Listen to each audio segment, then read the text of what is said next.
ایک ایسی کہانی جو راتوں رات لکھی گئی اور جس نے شاید مشرق وسطی میں طاقت کا سارا کھیل ہی بدل کر رکھ دیا ہے۔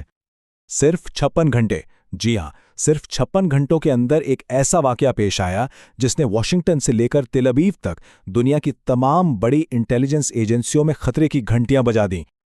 16 سے زیادہ بھاری فوجی کارگو طیارے ایک کے بعد ایک چین سے اڑے اور سیدھا ایران کے دل میں جا اترے۔ یہ ایک ایسا فضائی پل تھا جس کی پہلے کوئی مثال نہیں ملتی۔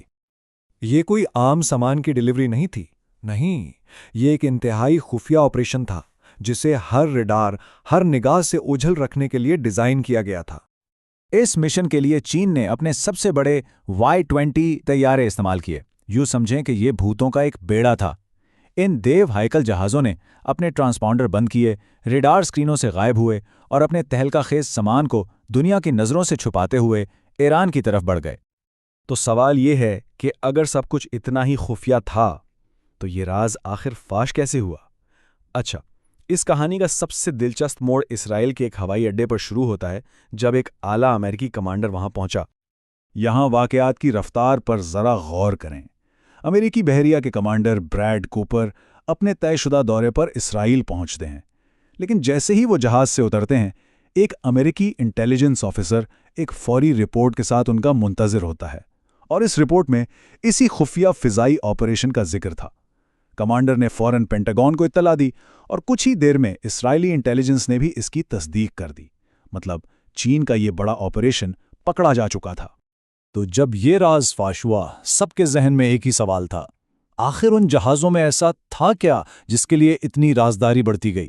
تو آئیے دیکھتے ہیں، کیونکہ یہ صرف عام ساز و سامان نہیں تھا، بلکہ ایک ایسا اسٹریٹجک اپ گریڈ تھا جو پورے خطے میں طاقت کا توازن بگاڑ سکتا تھا۔ سب سے پہلی اور اہم چیز تھی جدید الیکٹرانک وارفیئر سسٹم۔ اب یہ کیا ہے؟ اسے آسان لفظوں میں یوں سمجھیں کہ آپ میدان جنگ میں اپنے دشمن کو اندھا اور بہرا کر دیں۔ ایک گولی چلائے بغیر اس کے ریڈار، اس کے ڈرونز، اس کے کمیونیکیشن سسٹم سب کچھ جام کر دیں۔ پھر اطلاعات یہ بھی ہیں کہ اس کارگو میں HQ-9B ایئر ڈیفنس سسٹم بھی تھا۔ یہ کوئی معمولی سسٹم نہیں ہے، یہ امریکی پیٹریوٹ اور روسی S-300 کے برابر کا سمجھا جاتا ہے۔ مطلب ایک ایسا دفاعی نظام جو جدید ترین اسٹیلتھ طیاروں کو بھی نشانہ بنا سکتا ہے، جو سیدھا سیدھا امریکی اور اسرائیلی فضائی برتری کے لیے ایک بہت بڑا چیلنج ہے۔ لیکن بات صرف یہیں ختم نہیں ہوتی۔ اس کارگو میں جدید اینٹی شپ میزائل، نئے ریڈار اور جیمنگ کے آلات اور یہاں تک کہ بیلسٹک میزائل بھی شامل تھے۔ یہ ایک پورا پیکج تھا جو ایران کو سمندر اور فضا دونوں میں ایک نئی طاقت دے سکتا تھا۔ اور شاید اس پوری کھیپ کا سب سے اہم، سب سے گیم چینجنگ حصہ تھا چین کا اپنا نیویگیشن سسٹم بیڈو۔ یہ امریکی GPS کا براہ راست متبادل اور حریف ہے۔ ایران کو بیڈو تک رسائی ملنے کا مطلب کیا ہے؟ اس کا مطلب یہ ہے کہ اب ایران امریکی اور اسرائیلی فوجی اثاثوں کو ٹریک کرنے اور انہیں انتہائی ٹھیک نشانے سے ہٹ کرنے کی صلاحیت حاصل کر سکتا ہے، اور وہ بھی امریکی GPS پر انحصار کیے بغیر۔ یہ ایک بہت بڑی اسٹریٹجک تبدیلی ہے۔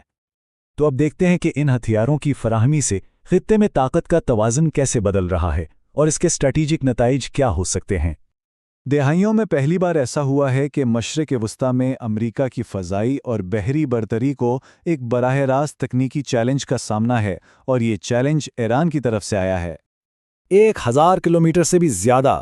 جی ہاں، یہ وہ فاصلہ ہے جو اطلاعات کے مطابق امریکی طیارہ بردار بحری جہاز USS ابراہیم لنکن اب ایرانی پانیوں سے برقرار رکھے ہوئے ہے۔ یہ فاصلہ دراصل ایک نئے اور زیادہ سنگین خطرے کا اعتراف ہے۔ اس ڈیلیوری کے فوراً بعد ایران نے ایک بہت واضح وارننگ جاری کی، جس سے یہ صاف ہو گیا کہ اب کھیل کے اصول بدل چکے ہیں۔ پیغام تھا، ہمارے پانیوں میں داخل ہونے کی ضمانت یہ ہے کہ یہ صحیح سلامت واپس نہیں جائے گا۔ تب اب ذرا بڑی تصویر کو دیکھتے ہیں۔ یہ واقعہ کوئی الگ تھلگ معاملہ نہیں ہے، بلکہ یہ ایک نئے گریٹ گیم کا حصہ ہے، جس میں چین اب ایک مرکزی کھلاڑی کے طور پہ سامنے آ رہا ہے۔